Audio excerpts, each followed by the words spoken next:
I discovered my family's plot to send me to a nursing home and claim my savings. After changing my will, they're begging for mercy. At 72 years old, living in a quiet suburb just outside Portland, my life had settled into a peaceful routine.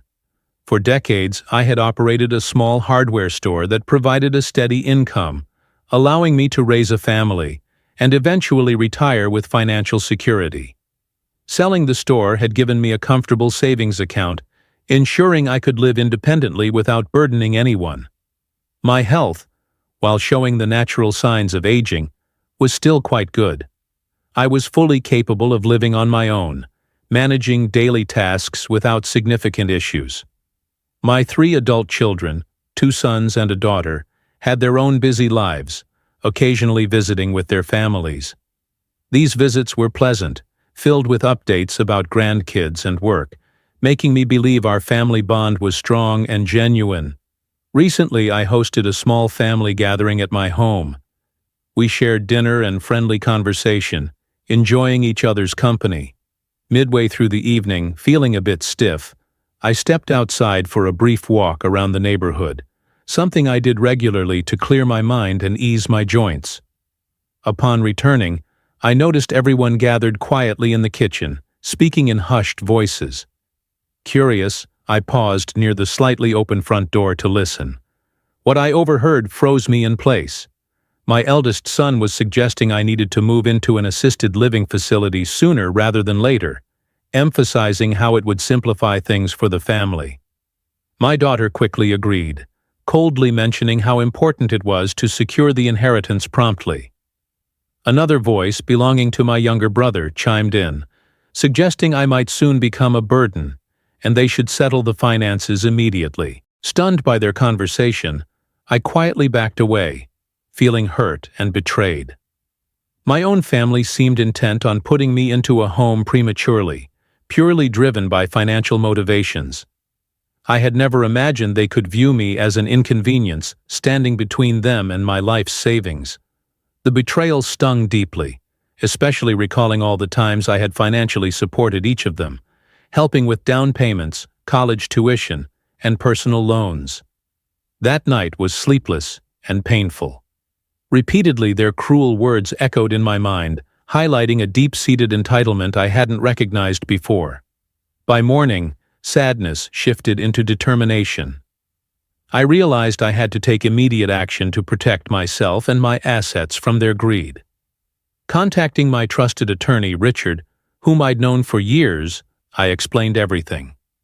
He suggested promptly revising my will, creating a detailed living trust, and assigning a neutral party power of attorney to ensure my healthcare and financial decisions remained solely mine. The trust specifically stated that I would only move to assisted living if a licensed medical professional deemed it necessary, blocking any attempts by family members to force the decision prematurely. Following Richard's advice, I discreetly updated these legal documents, ensuring my estate was clearly protected. In the days leading up to our appointment, my family acted as though nothing had occurred, calling regularly, feigning concern about my well-being. My eldest son visited several times, bringing thoughtful gifts, while my daughter suddenly became overly attentive, delivering groceries and fussing about my diet. My brother even invited me out for lunch, expressing concern over my ability to manage daily life. Carefully, I responded neutrally, noticing his subtle attempts to gauge my willingness to consider assisted living. Each interaction confirmed their true intentions, reinforcing my resolve to follow through with the legal changes. Finally, the day arrived to inform my family about my decisions. Gathering everyone at my home, I calmly explained that recent events had prompted me to clarify my healthcare and financial plans officially. Watching their faces carefully, I announced my updated will and living trust, emphasizing that I was fully capable of living independently and would continue doing so until medical necessity dictated otherwise. The mood immediately shifted as tension filled the room.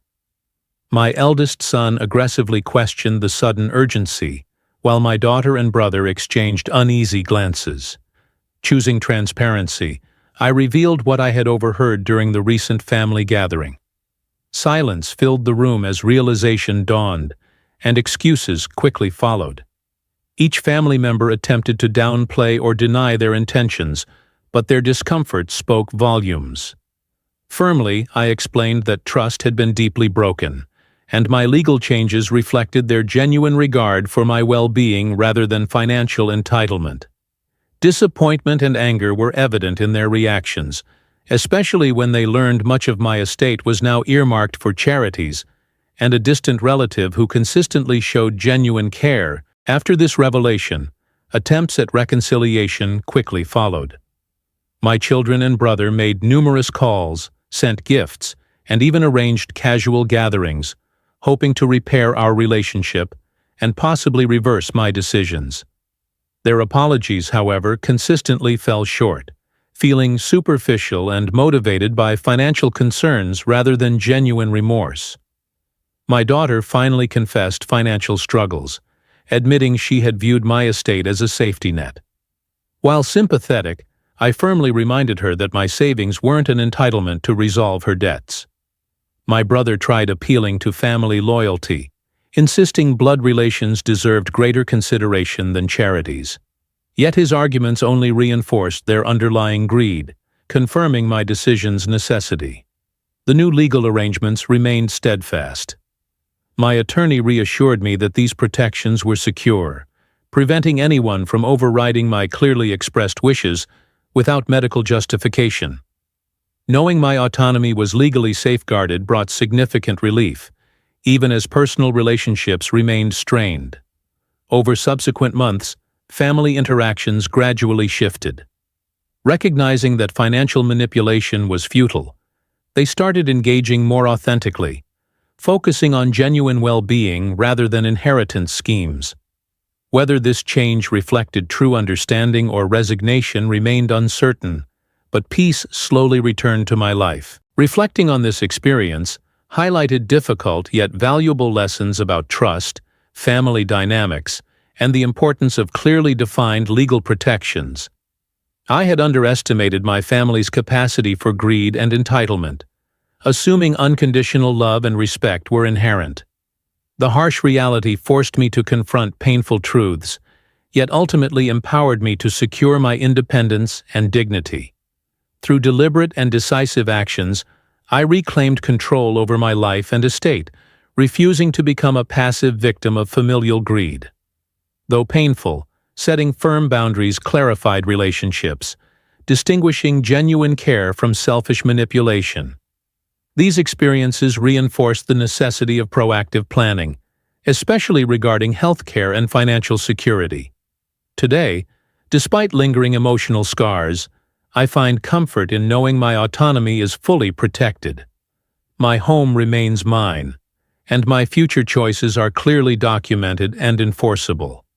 Family interactions, though cautious, are gradually rebuilding trust based on mutual respect rather than financial expectations. Ultimately, confronting this betrayal strengthened my resolve and clarity about my values and intentions. It demonstrated that securing one's independence isn't merely practical, but essential, especially against unexpected threats from those closest to us. While forgiveness might eventually come, caution and vigilance will always guide my relationships moving forward. If you've learned something valuable from my experience or found resonance in this story, please subscribe to the channel for more insightful content.